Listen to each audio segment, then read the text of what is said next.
देखिए 10th का economics का हम लोग देख रहे हैं और पहला चैप्टर का नाम है अर्थव्यवस्था एवं इसके विकास का इतिहास। 2 क्लासेस हो चुकी है और आज जो है वो तीसरा क्लास है। ठीक है, 2 क्लास में जो जितने भी क्वेश्चन देखें आप लोग जाके देख लीजिएगा, यूट्यूब चैनल पे आपको मिल जाएगा।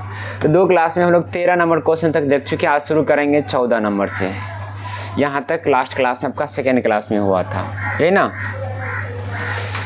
2 क्लास पीछे जो है। आज का क्लास यहाँ से शुरू कर रहे हैं 14 नंबर से। कहा क्या रहा है सुनिएगा। कहता है कि भारत में आर्थिक नियोजन के लिए कौन सी संस्था जिम्मेवार है, समझाएं। भारत में जो है भारत में आर्थिक नियोजन के लिए कौन सी संस्था जिम्मेवार है, समझाएं। कहता है भारत में आर्थिक नियोजन के लिए नीति आयोग का गठन किया गया। किसका गठन किया गया है? नीति आयोग का। और इसका गठन कब किया गया? 15 मार्च 1950 को। पूछेगा नीति आयोग का गठन कब किया गया? 15 मार्च 1950 को अस्तित्व यानी कि गठन किया गया। और अगर बात करें इसके अध्यक्ष, तो इसके अध्यक्ष कौन होते हैं? प्रधानमंत्री। कौन होते हैं? प्रधानमंत्री। और पूछेगा कि उपाध्यक्ष कौन है, तो अभी वर्तमान के उपाध्यक्ष है अरविंद पनगड़िया। और कौन है? अरविंद पनगड़िया। उपाध्यक्ष जो होता है उपाध्यक्ष कौन होता है? कौन है अभी? अरविंद पनगड़िया। अरविंद पनगड़िया। लेकिन अध्यक्ष कौन होगा? अध्यक्ष कौन होगा? पीएम। कौन होगा? पीएम। यानी कि देश का जो पीएम रहेगा वही क्या होगा? इसका अध्यक्ष होगा नीति आयोग का। ठीक है, नेक्स्ट 15 नंबर कहता है कि आर्थिक नियोजन किसे कहते हैं, नियोजन के मुख्य उद्देश्य क्या है। पहले तो आर्थिक नियोजन का परिभाषा बताना है, यानी कि किसे कहते हैं, डिफिनेशन लिखेंगे। उसके बाद आर्थिक नियोजन के उद्देश्य क्या है, ऑब्जेक्टिव्स क्या है, क्यों आया, पहले उसका परिभाषा लिखेंगे, उसका उद्देश्य क्या है। तो कहता है कि आर्थिक नियोजन का अर्थ है देश के आय को इस प्रकार खर्च करना कि सर्वांगीण तथा सतत विकास हो। यानी कि देश का जितने भी इनकम है उसको खर्च करना है, और ऐसे खर्च करना है कि उसका सर्वांगीण और क्या हो, सतत विकास हो। यानी कि आगे भी भविष्य का भी ध्यान रखा जाए कि देश विकास करेगा। ठीक है, भारत में यह कार्य नीति आयोग करती है। भारत में यह कार्य कौन करती है? नीति आयोग। इसका मुख्य उद्देश्य निम्नलिखित है। क्लियर? आर्थिक नियोजन क्या है? यानी कि देश में जितने भी रुपए आ रहे हैं, इनकम है। अब कहेंगे देश को इनकम कैसे होगा? तो टैक्स जो कलेक्ट करते हैं गवर्नमेंट, वही ना जाता है, तो उसको क्या करेगा? खर्च करेगा। क्या करेगा? खर्च। अब जानते हैं इसका उद्देश्य। इसका उद्देश्य है संसाधनों का सही तरीके से क्या करना? उपयोग करना। उसके बाद आय के स्रोतों का बढ़ाना।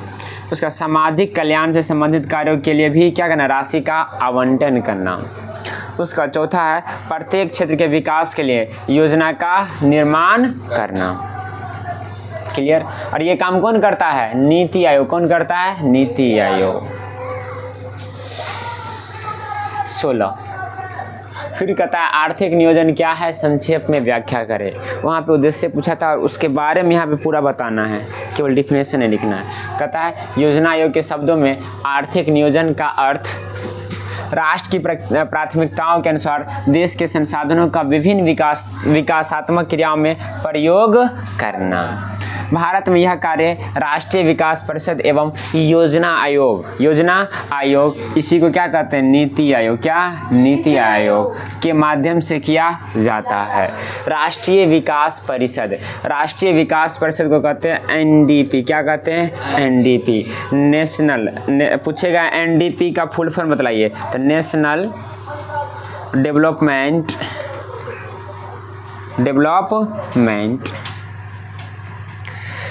डेवलपमेंट ऐसे ही पी से क्या होता है? परिषद नहीं, पी से देख लीजिएगा। ठीक है, याद नहीं आ रहा है।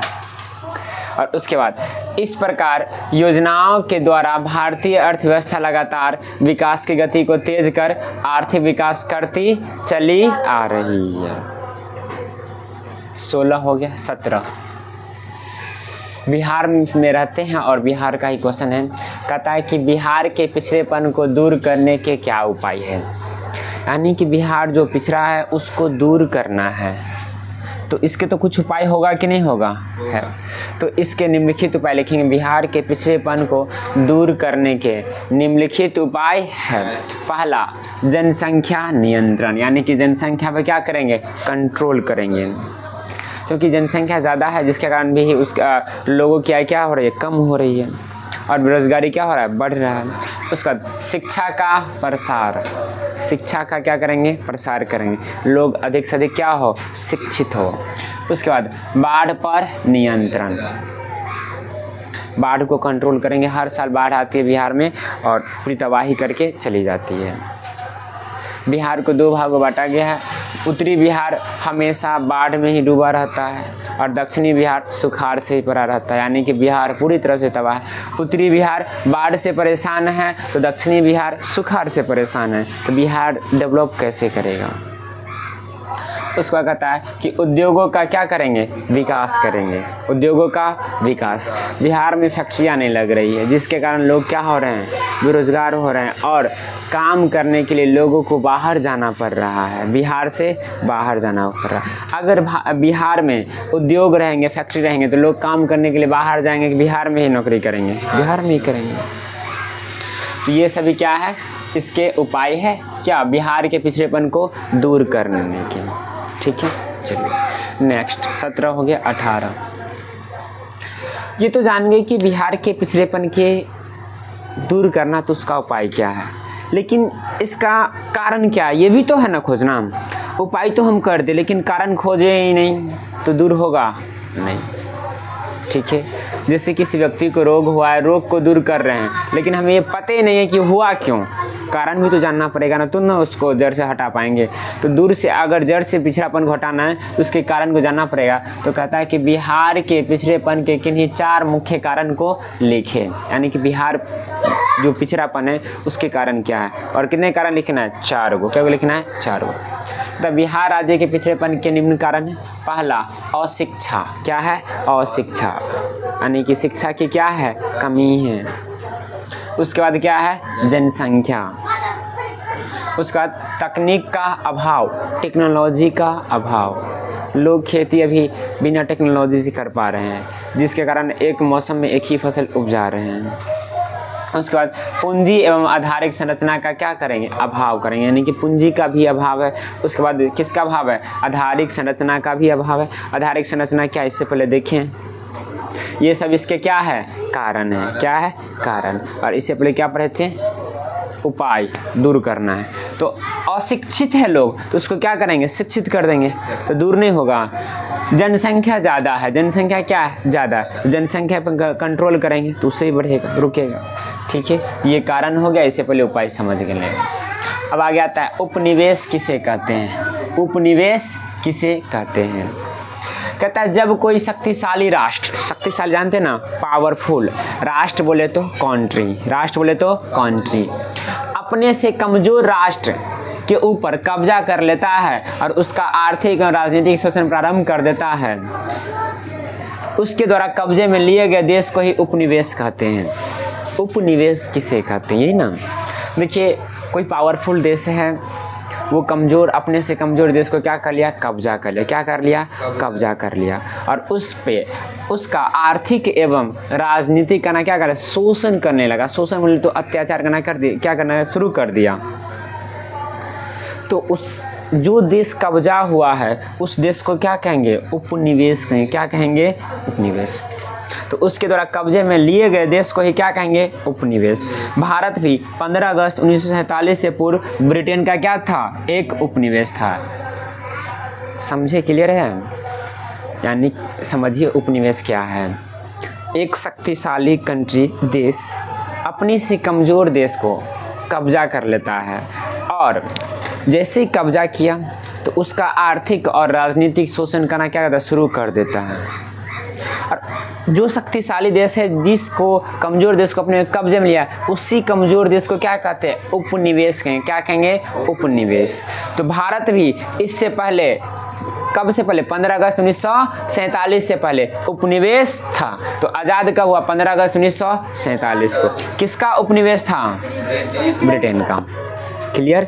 चलिए, ये तो जानते हैं कि भारत 15 अगस्त 1947 स्वतंत्र हुआ, लेकिन ये नहीं जानते थे कि उपनिवेश कब हुआ। तो उपनिवेश ही कब हुआ?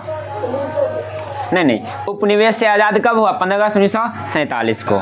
और किसका उपनिवेश था? ब्रिटेन का। क्लियर। चलिए नेक्स्ट, 19 हो गया ना, 20 कहता है कृषि जनित उद्योग किसे कहते हैं?